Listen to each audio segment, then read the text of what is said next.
إلى حضرة النبي صلى الله عليه وسلم وآله الكرام وأصحابه الأعظام. أشهد أن لا إله إلا الفاتحة. أعوذ بالله من الشيطان الرجيم. بسم الله الرحمن الرحيم. الحمد لله رب العالمين الرحمن الرحيم مالك يوم الدين إياك نعبد وإياك نستعين اهدنا الصراط المستقيم صراط الذين أنعمت عليهم غير المغضوب عليهم ولا الضالين.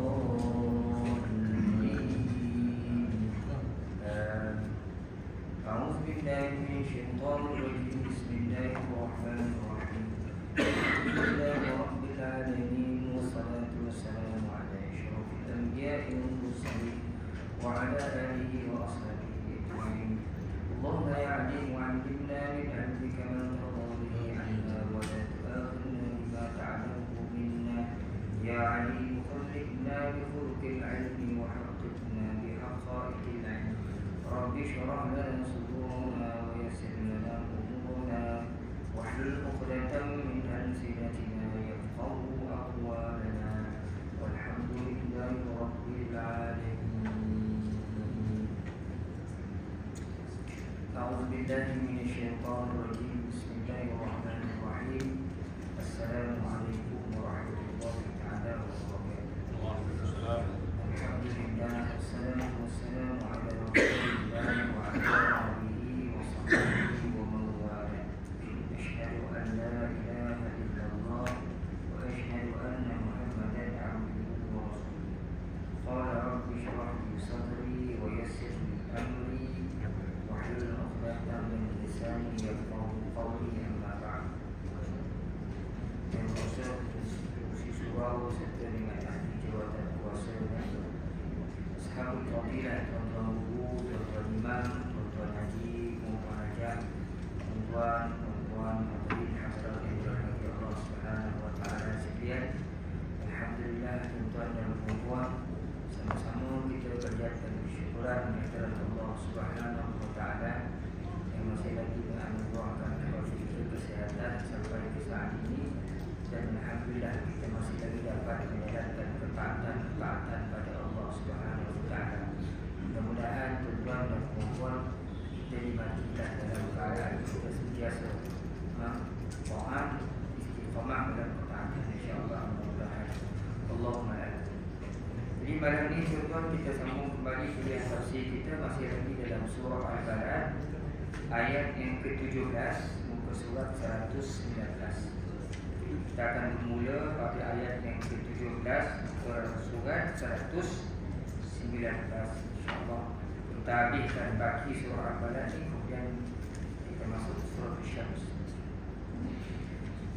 A'udzu billahi minasyaitonir rajim. Bismillahirrahmanirrahim. Summa kana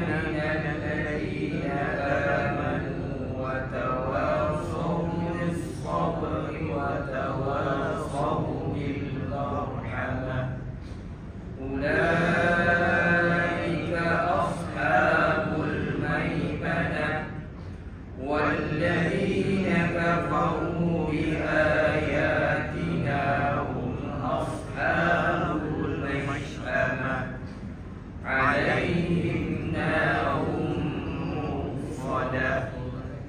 بسم الله الرحمن الرحيم. والشمس وضحاها والقمر إذا تلاها والنجم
kita baca dengung pada 2 harakat. 2 harakat maksudnya 2 gerakan jari kita.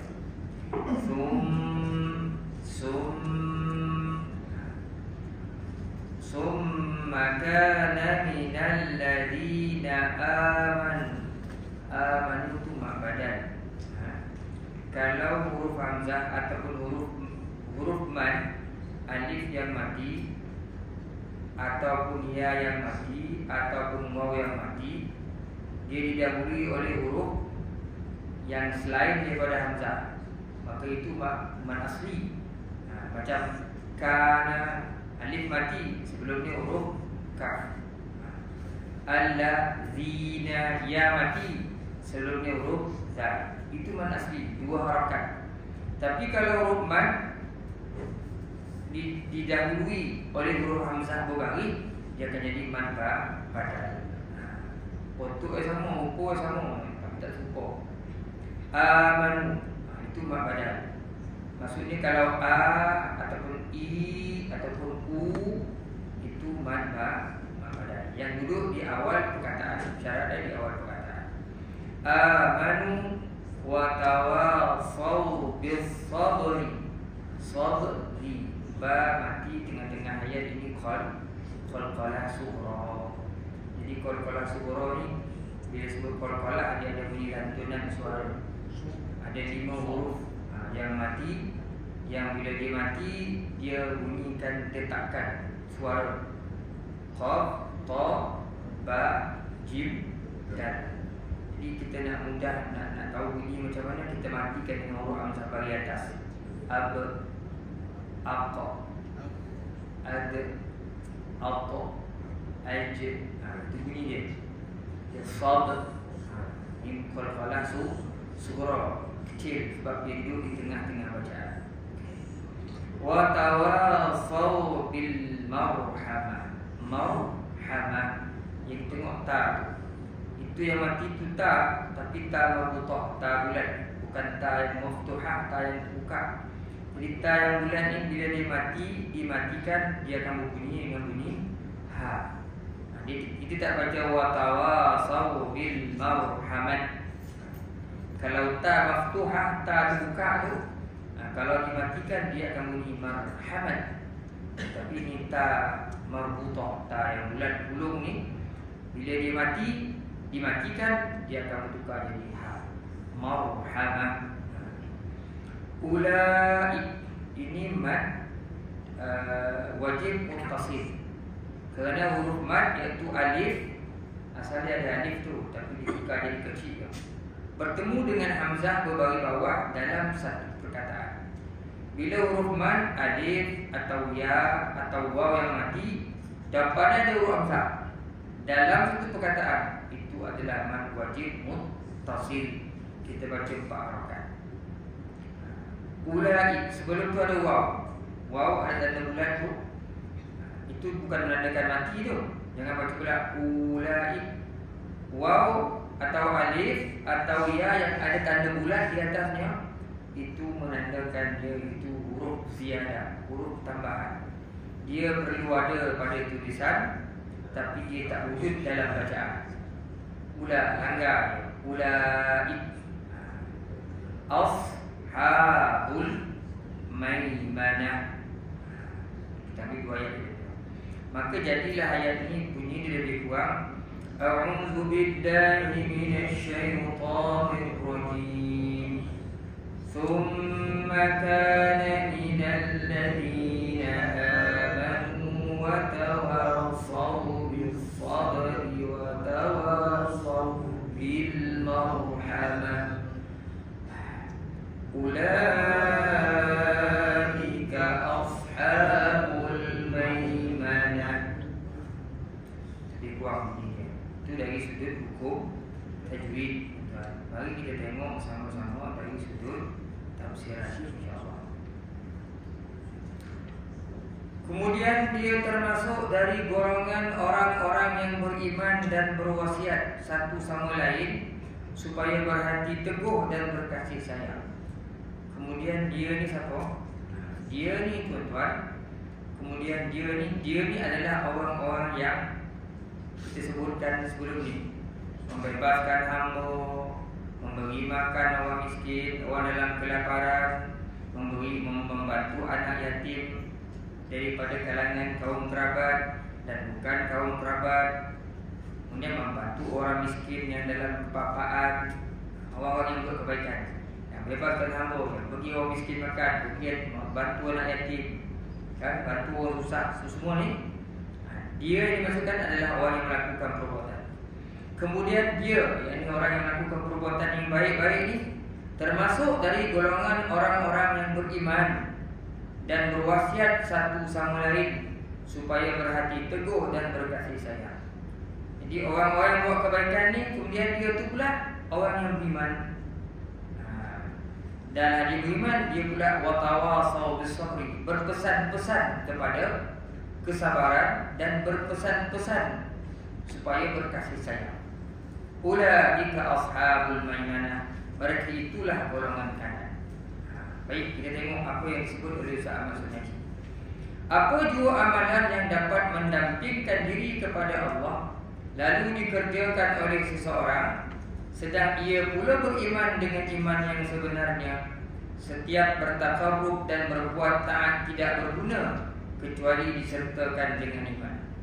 Jadi yang perbuatan baik, membebaskan hamba, memberi makan orang dalam kesusahan, kelaparan, membantu anak yatim daripada kalangan kaum kerabat ataupun bukan kaum kerabat, membantu orang miskin, semuanya ini akan jadi bermanfaat dengan syarat mestilah beriman kepada Allah Ta'ala.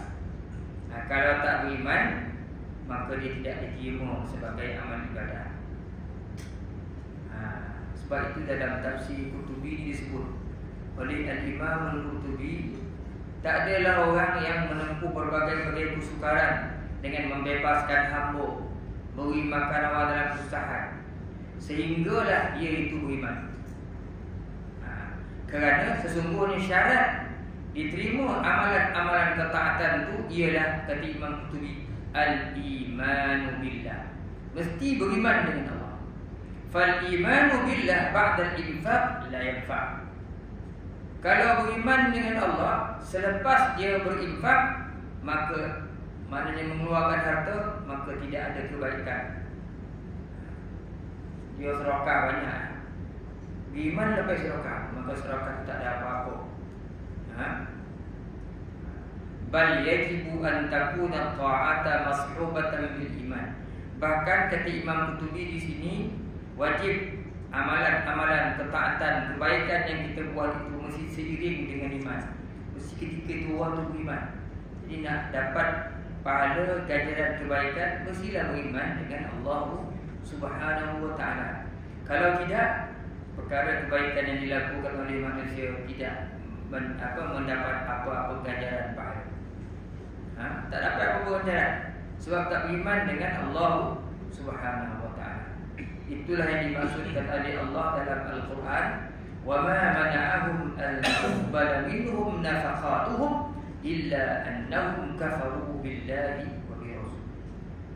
Tidak ada yang menegak daripada diterima nafkah, harta yang mereka keluarkan itu, tak ada yang menegak daripada diterima Allah, melainkan sebab apa? Melainkan kerana mereka kufur dengan Allah Ta'ala dan Rasul.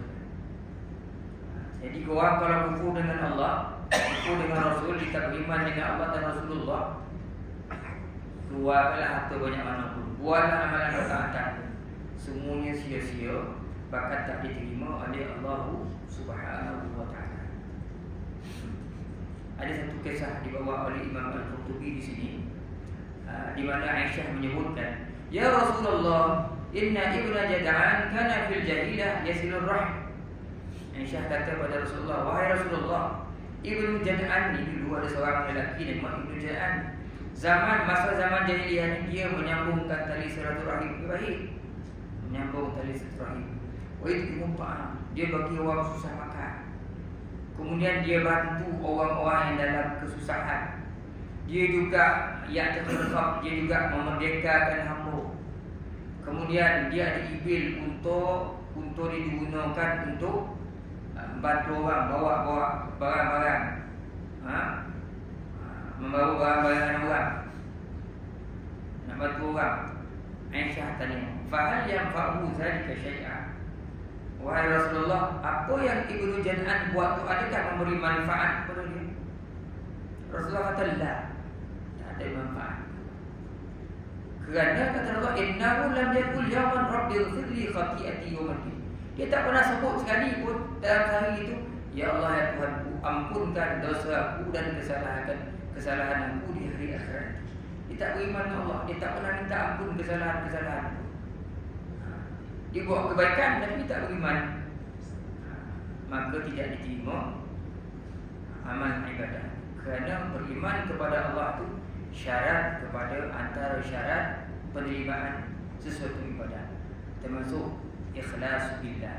Ikhlas, bila kita buat sesuatu kita ikhlas, barulah diterima oleh Allah Subhanahu wa ta'ala. Kemudian jadi orang yang buat baik ni dia mesti beriman, barulah dia diterima. Pagi tadi kita baru bincangkan di masjid, man amila sayyi'atan fala yujza illa mislaha. Siapa buat jahat dia tidak dibalas melainkan setimpal dengan kejahatannya. Wa man amila salihan min dzakarin aw untha wa huwa mu'min.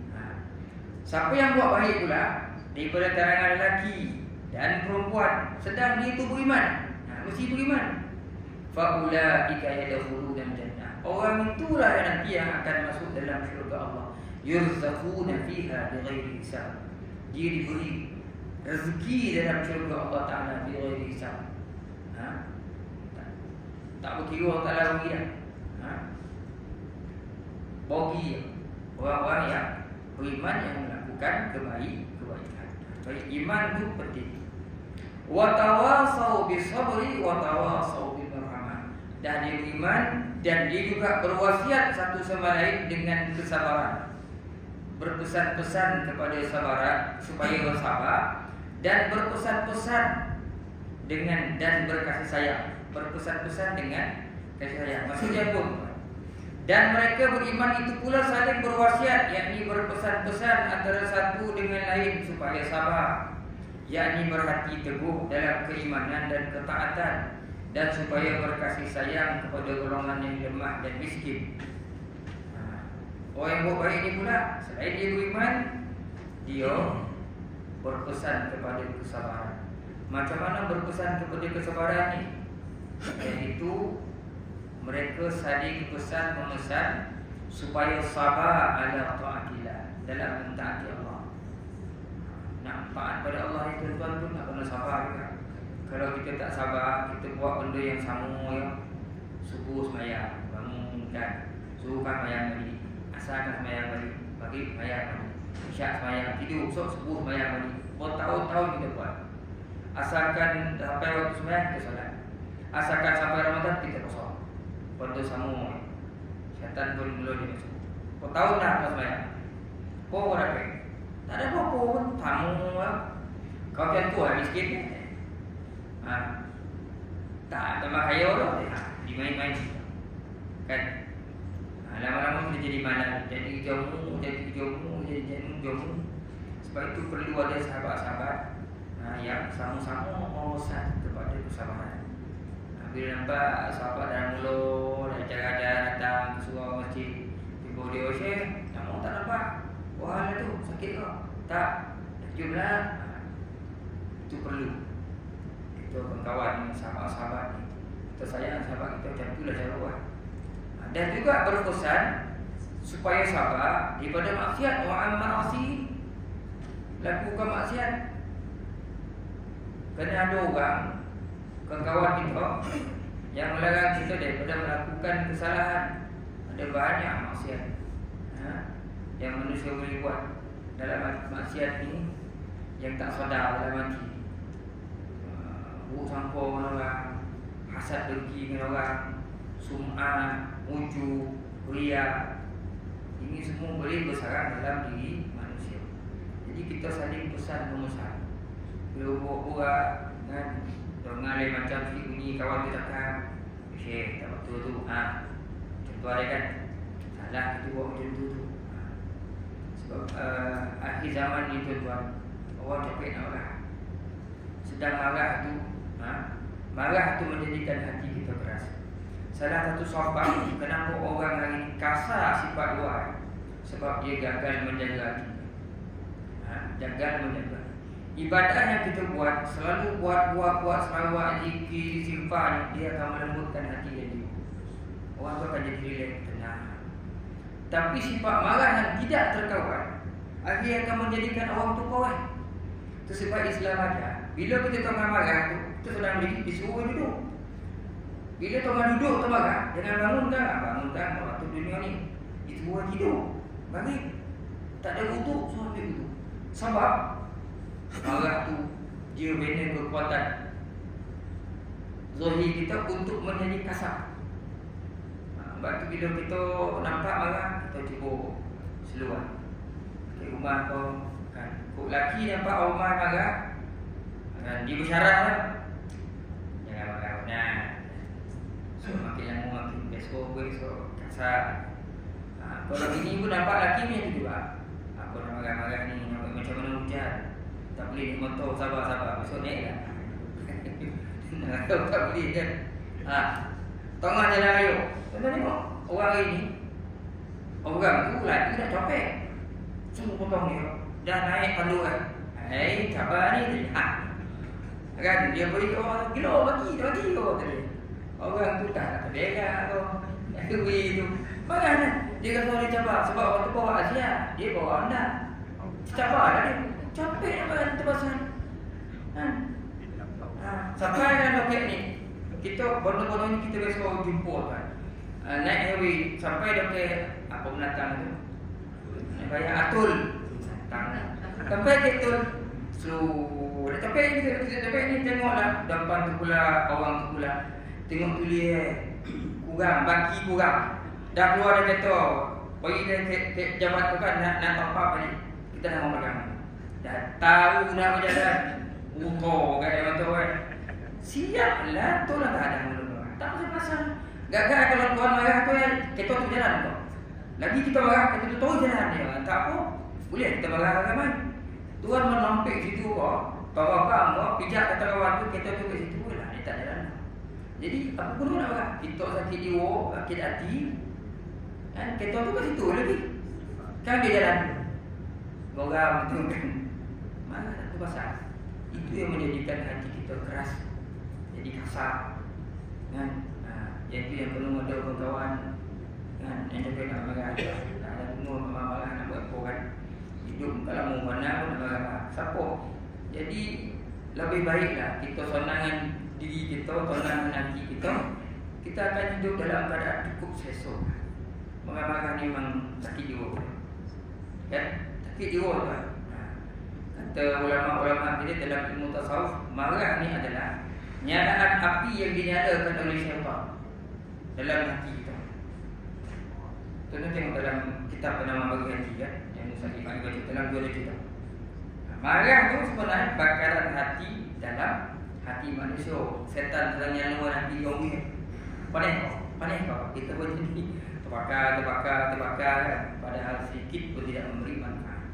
Jadi kita pun nak pesan-pesan supaya watawasau bil marhamah. Marah lawan kita sayang. Jadi kita pesan supaya sabar, pesan supaya berkasih sayang sesama sendiri. Nak lagi berat dengan saudara mara kita yang se-Islam. Maka memang tidak ada faedah langsung kemarahan dan tidak dapat menahan sabar. Kan? Wa tawasau bil marhamah ay afdir rahmah 'alal khalq. Fa innahu idza fa'alu zalika rahimul yatim wal miskin. Pesan pada orang lain supaya kita saling kasih, mengasihi, sayang, menyayangi. Bila orang dah ada dalam hatinya perasaan sayang, dia mudah tersentuh bila tengok kesusahan orang. Kalau tidak ada Tuhan, tak ada orang, itu dia susah, tak ada dia. Pandai-pandai nak usaha Allah Ta'ala bagi itulah ambil korek. Itulah alasannya. Nak melayan diri dia berbatu orang. Allah Ta'ala bagi itulah ambil korek. Lambu tak ada sijil pun dapat dia belum anaknya. Duk makannya kau manusia. Itulah dia alasan akhir nak mengelakkan dari membantu orang. Jadi ini yang sepatutnya dilakukan oleh orang-orang yang beriman kepada Allah dan beramal saleh. Kalau dapat buat macam itu, ulaika ashabul maimanah, Allah Taala sebut. Berarti itulah golongan kanan. Yang buat macam disebut ke atas tadi, mereka itulah golongan kanan. Golongan kanan itu apa? Mereka itulah golongan kaum kanan kerana diberi kitabnya di akhirat nanti dari sebelah kanan, menjadi penduduk syurga, hidup berbahagia dan bersenang lenang di sana. Ulaika ashabul maimanah, kata Muhammad bin Ka'ab al-Qurazi, iaitu alladzina yu'tuna kutubahum bi aymanihim, orang yang diberikan kitab di berkanan kanan. Kemudian Imam Al-Qurtubi rahmatullah alaih menyebutkan di sini, senang nak faham kata dia, inna ashabal maimanah ashabul jannah. Kata dia, golongan kanan itu adalah orang-orang ahli syurga. Golongan kanan itu adalah orang-orang ahli syurga Allah Subhanahu wa taala. Jadi orang yang buat kebaikan, dia beriman, dia saling berpesan kepada orang lain supaya sabar, pesan Allah supaya berkasih sayang, berlemah lembut. Orang ini adalah orang-orang ahli syurga dengan menepati syarat-syarat yang dibicarakan tadilah. Kemudian pada ayat yang ke-19, walladzina kafaru biayatina hum ashabul masy'amah, dan orang-orang yang menyangkal keterangan-keterangan kami, mereka itulah golongan kiri, alaihim narum muqsadah, mereka dikurung dalam neraka yang ditutup rapat. Yakni sedang orang-orang kafir yang menyangkal keterangan-keterangan Allah yang disampaikan oleh Rasul, menerusi Al-Quran dan lain-lainnya, serta mendustakannya, mereka lah golongan kaum kiri kerana diberi kitabnya dari sebelah kiri. Akibatnya mereka dimasukkan ke dalam api neraka yang ditutup rapat, tidak pernah merasakan rehat atau mencium bau wangi dan tidak dapat keluar selama-lamanya. Ini ashabul masy'amah, orang yang bola kiri, dia adalah ahli-ahli neraka. Dalam tafsir juga tuan-tuan, awal-awal tu surah apa kan, kita ada baca ketika orang-orang ashabul masy'amah ni, golongan kiri ahli neraka ni, ketika kitab tu datang, dia nak capai kitab tu dengan tangan kanan, tiba-tiba datang malaikat menepis tangan kanan, maka kitab itu melayang. Akhirnya dia mengambil kitab itu dengan tangan kiri. Dia cukup yakin tangan kanan ni, datang malaikat tepis tangan kanan ni. Akhirnya kitab itu melayang pergi ke tangan kiri. Dan ditambah pula, dia bukan ambil di hadapan macam ni, dia ambil daripada belah belakang. Dia bukan ambil macam ni. Kalau berdasarkan apa disebut oleh Al-Imam Al-Qurtubi dalam tafsir juga, dia tak ambil macam ni. Dia ambil tangan ini, colok dada, berlubang ni, tulang-tulang ni, dan keluar tembus tangannya ke sebelah belakang. Dia ambil dengan cara yang cukup pelik, dan menandakan dia adalah ahli ke Allah Subhanahu wa ta'ala.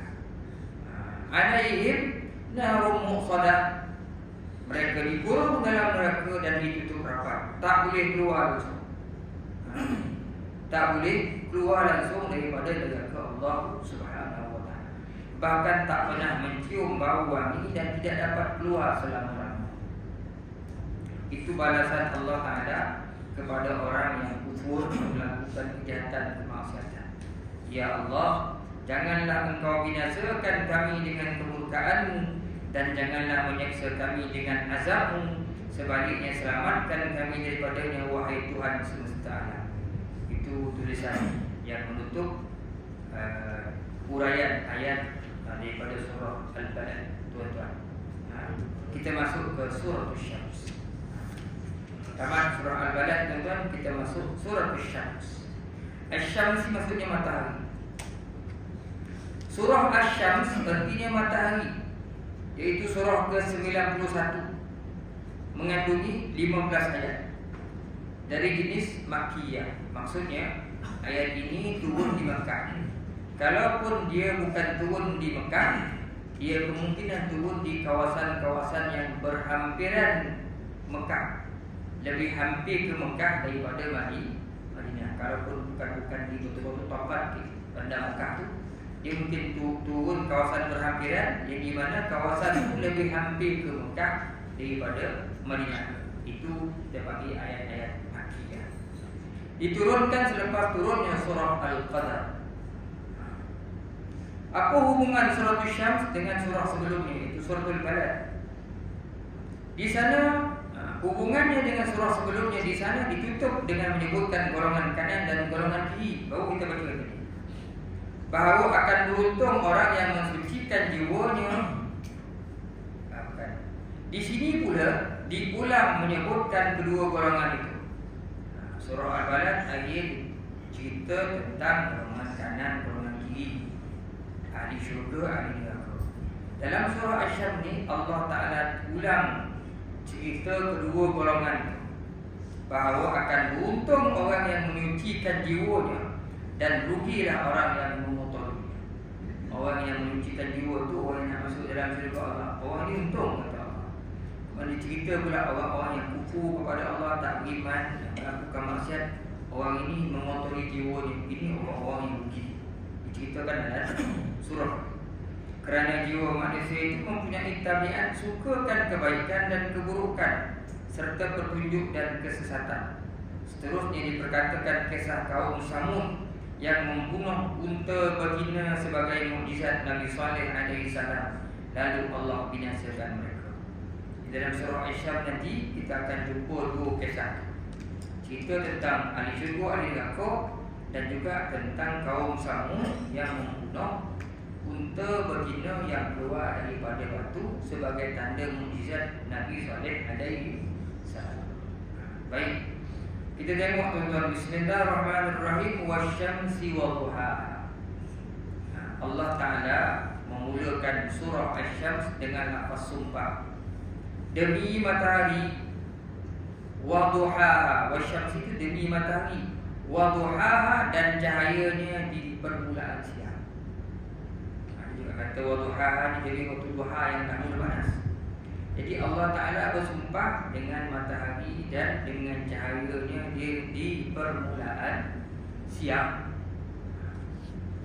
Allah Ta'ala bersumpah dengan kedua.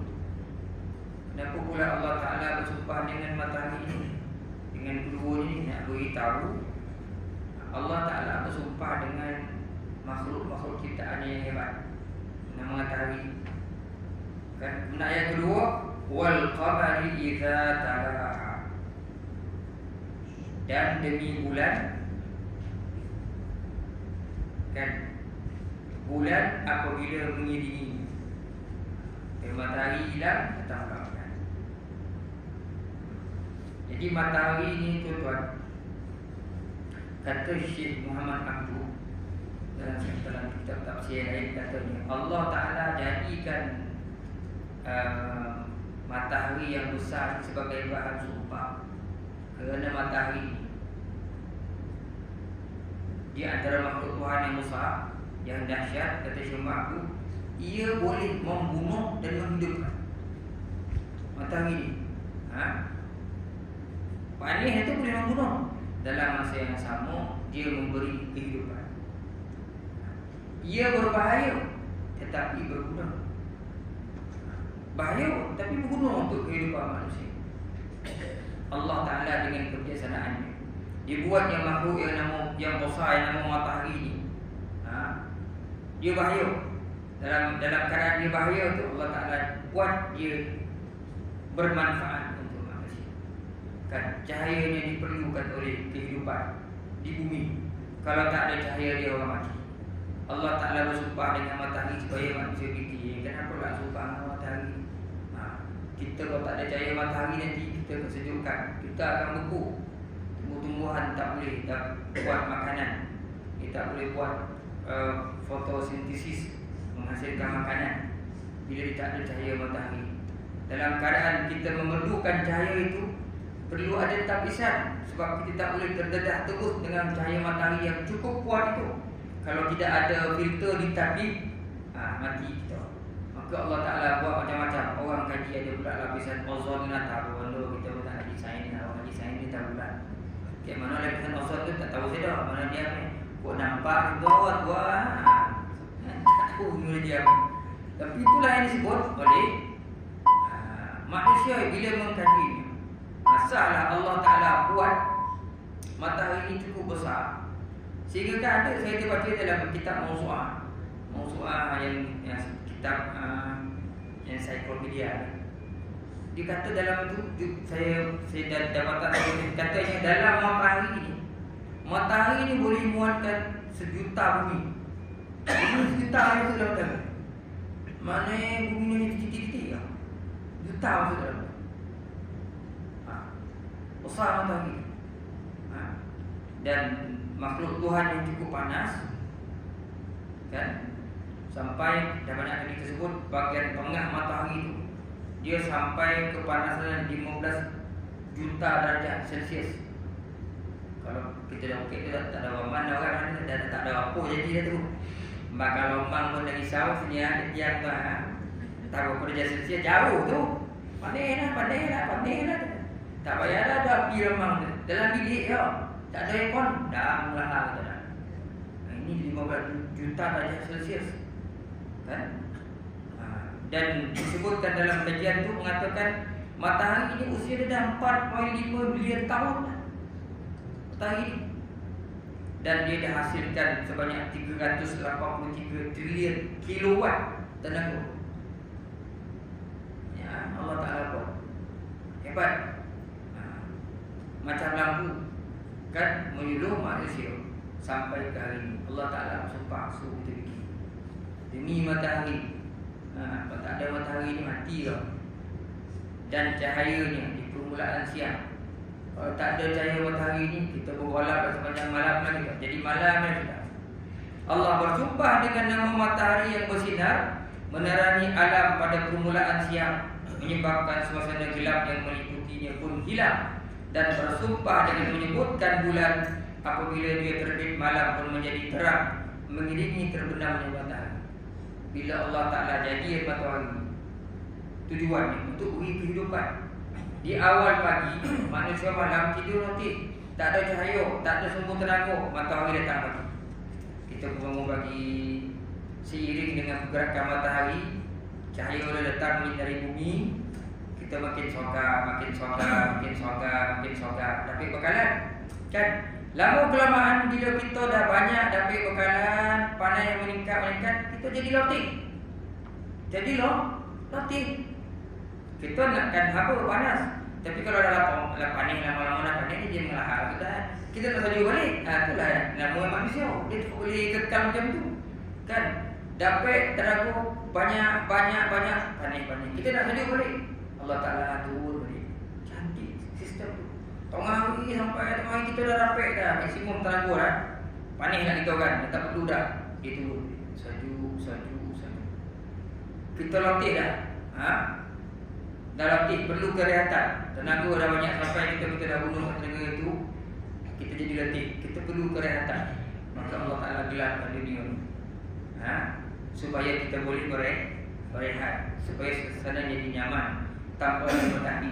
Dalam masa yang sama, walaupun matahari tak ada, Allah Ta'ala tak biar kita golak taui, dia datang di bulan.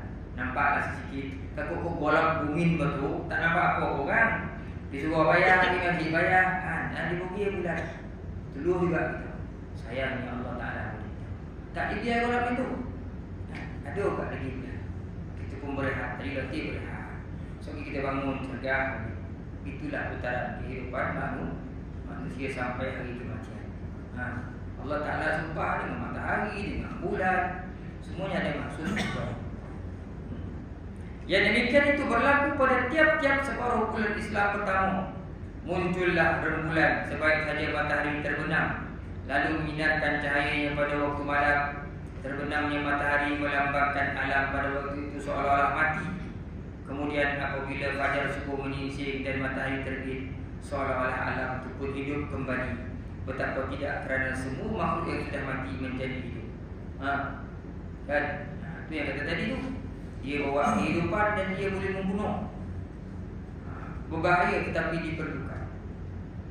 Bermakna setelah manusia tidur pada waktu malam, bangunlah dia pada waktu siang, kemudian bertebaran di muka bumi untuk berusaha mencari penghidupan. Sampailah menjelang petang. Waktu petang itulah melambangkan kedatangan hari kiamat. Maka matahari dan bintang merupakan dua jenis makhluk yang bertugas untuk kepentingan manusia. Tujuan Allah bersumpah dengan keduanya untuk mengingatkan akan faedah keduanya yang sangat besar. Ya, kalau kita fikir dalam perhitungan Allah Ta'ala mengingat kita setiap hari Tuhan mengingat kita kepada kematian. Allah mengingatkan manusia kepada kematian, kepada hari kiamat, seperti mana disebut oleh Syekh Ahmad Sunaji, Imam Qurtubi. Kan, begini kita kehidupan dengan sinar cahaya, dengan matahari yang menghidupkan. Tapi petang dibenam pada matahari, matilah matahari, gelap hari. Kita pun mati malam. Tiap-tiap hari kita mati. Tidur tu adik-beradik kepada kematian. Memang betul disebut dalam kitab ini. Tidur tu adalah adik-beradik kepada kematian. Kalau tuan-tuan masih ingat, ada sahabat tanya, ya Rasulullah, dalam syurga dia tidur tak? Ahli syurga tidur tak? Kata sahabat yang kepada Rasulullah jawab, dalam syurga orang tak tidur.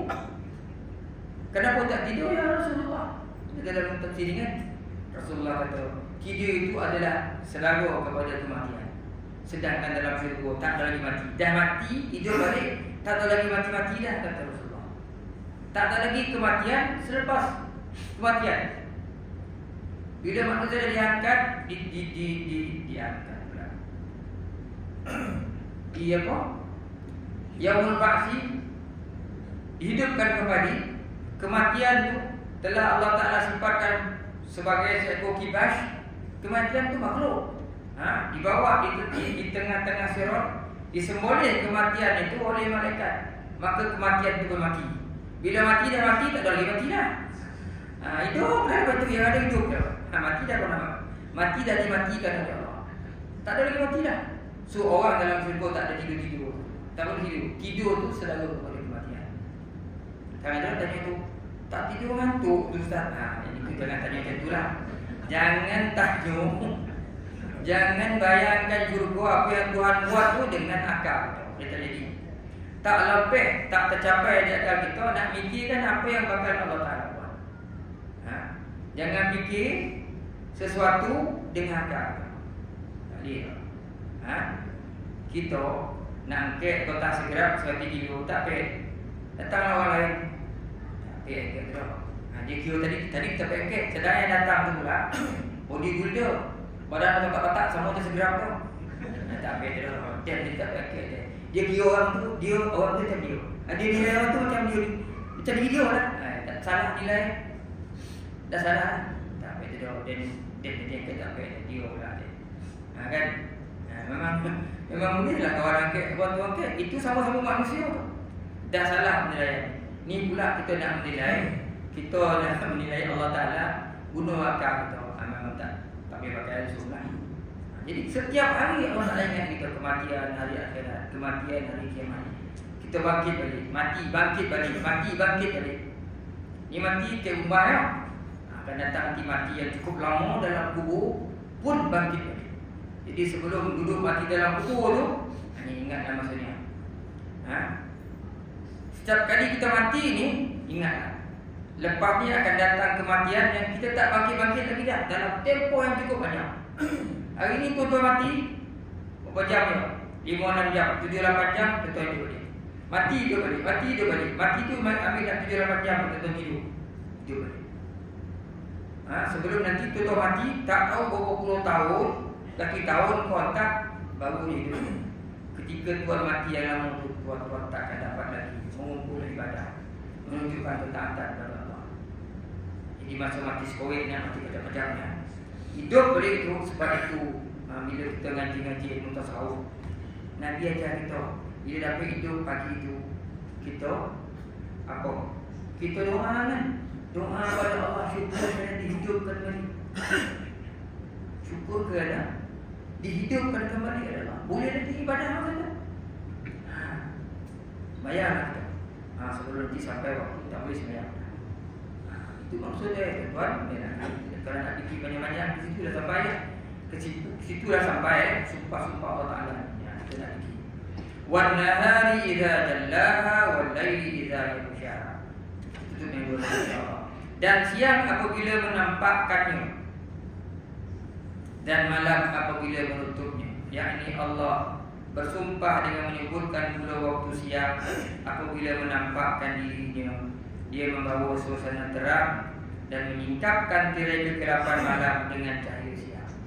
Datang siang untuk tutup malam, kemudian datang pula malam untuk tutup siang. Dua waktu ni manusia perlu.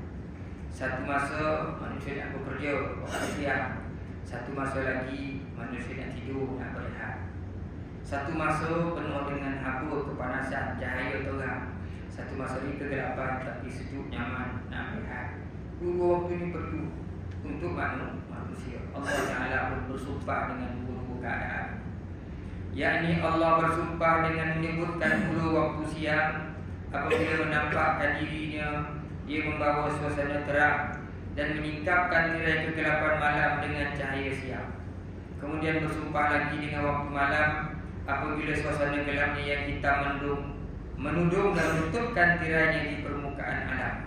Maka suasana siang itu tugasnya menyingkapkan tudung dengan menyorotkan kemakmuran ke seluruh alam. Dan suasana malam pula bertugas menutupinya kembali. Allah Ta'ala tukar siang malam, siang malam, siang malam. Itu melibatkan dua makhluk besar, melibatkan bulan, melibatkan matahari. Bukan kecil-kecilnya makhluk. Kita buat kodok, ke pejabat nak bentang buat presentation pembentangan guna komputer. Bukan PowerPoint. Setting, lagi setting itu. Padahal semua kan jadi kita tu. Tukar kata dah tukar pula dia dah hilang lah nombor jadi kasar, jadi bosar pula, derong lah macam-macam. Tak dapat nak handle tu. Padahal tu semua kita tu manusia ni kita tu. Oh ni kalau tak ada macam mana nak buat, macam mana nak buat ni. Dibandingkan dengan Allah. Yang dia set up tu kan, matahari bulan tu elok. Cukup yang masuk dia keluar, cukup masuk dia terbenam, cukup masuk dia keluar, cukup masuk dia terbenam. Semua itu Allah Ta'ala jadikan di atas muka bumi ini untuk kemudahan-kemudahan hidup manusia. Dan akhirnya tuan-tuan, saya tutup kuliah kita pada malam ini. Kita lepas ni tuan-tuan kita sama-sama berdoa, baca doa selamat ringkas sesuai dengan ajar saudara kita. Sebab Tuan Haji Zaki petang tadi dimasukkan ke hospital bertempat. Jadi nak jadi pemberahan. Sama doa supaya sahabat kita ni kita kenal dia, sahabat dia. Doa sama-sama mudah-mudahan Allah SWT insya-Allah akan memudahkan urusan dia di sana. Insya-Allah di hospital sudah kesembuhan dan sembuh di hospital Serdang insya-Allah. Lepas ni kita akan sama-sama doa. Sebelum itu tuan, kita tengok ayat 3 dengan 4 ni. Saya tutup ayat ni dengan firman Allah Subhanahu wa taala, "Qul ara'aytum in ja'alallahu 'alaykumul laila sarmadan ila yaumil qiyamah man ilahun ghairullahi ya'tikum bidhiyain afala tasma'un." Katakanlah, kata Allah Ta'ala, apakah pandangan kamu jika Allah Ta'ala menjadikan malam itu berterusan sampai ke hari kiamat? Siapakah selain daripada Allah yang boleh mendatangkan cahaya? Apakah kamu tidak mendengar? Allah Ta'ala tanya, kalau jadian malam itu sampai kiamat, siapa Tuhan yang boleh jadikan cahaya untuk kamu? Tak ada jawapan. Kemudian Allah Ta'ala berfirman lagi, "Qul ara'aytum in ja'alallahu 'alaykumun nahara sarmadan ila yaumil qiyamah man ilahun ghairullahi ya'tikum bilailin taskununa fihi." Katakan pula, siapa Tuhan? Bagaimana keadaannya kalau Allah Ta'ala jadikan siang untuk memanjang sampai hari akhirat, tidak ada malam langsung? Siapakah Tuhan yang boleh menjadikan malam selain daripada Allah? Apakah kamu tidak melihat? Jadi dua ayat ini supaya suruh kita pandang penciptaan siang malam itu sebenarnya adalah ciptaan daripada Allah Ta'ala yang Allah Ta'ala buat untuk menjadikan kehidupan manusia selesa. Sebab itu tuan-tuan dan puan, bila kita ada ruang-ruang ibadah untuk beribadah, maka beribadahlah kita. Tunjukkanlah ketaatan kepada Allah Ta'ala, bukan kepada manusia. Kepada manusia itu nama dia. Kita tak perlu buktikan kepada manusia apa. kita nak buktikan kepada Allah tentang penghambaan, nak buktikan pengabdian diri kita kepada Allah Ta'ala dengan amal-amal yang saleh. Mudah-mudahan tuan-tuan pertemuan kita pada malam ni membawa kebaikan. Mudah-mudahan apa yang kita buat berikan ganjaran yang istighfar bagi Allah Ta'ala dan jauhkan kita daripada sifat-sifat yang tidak perlu diri kita.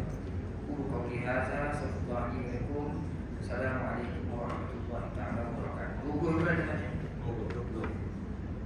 Jadi kita berhenti kat sini tuan, kita ambil masa sikit untuk doa selamat insya-Allah.